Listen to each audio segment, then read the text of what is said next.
अस्ति हिँड्ने बेलामा जब लाउने लुगा बथर पनि नदिएको यिनीहरूले खोसेर अझ यिनीहरूले मिडियामा के भने थाहा छ धन सम्पत्ति ब्याङ्क ब्यालेन्स कति के थियो त यसले कमारी 1 रुपियाँ ल्याएर दिँदैन थियो मलाई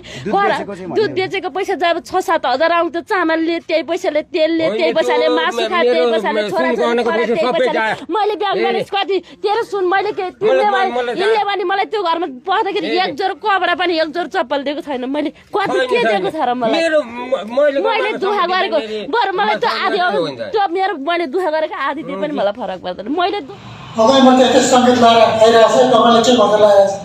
लाइक कमेन्ट फलो सेयर गर्नुहोस् त यो धुम्रापान मद्यपान गर्ने मान्छे दिमाग ठिक हुँदैन जस्तो लागेर आइरहेको छ है तपाईँले के कस्तो लागेर आइरहेको छ ल मेरो विषयमा त्यतै छ दिमागले अलिक काम गर्दैन जस्तो लागेर आइरहेको छ यो धुम्रापान मद्यपानले यो दिमाग आउट गर्छ जस्तो लागेर आइरहेको छ ल तपाईँलाई के कस्तो लाग्छ लाइक कमेन्ट फलो सेयर गर्नुहोस् त यो भिडियोलाई सुन्नु ल बाई बाई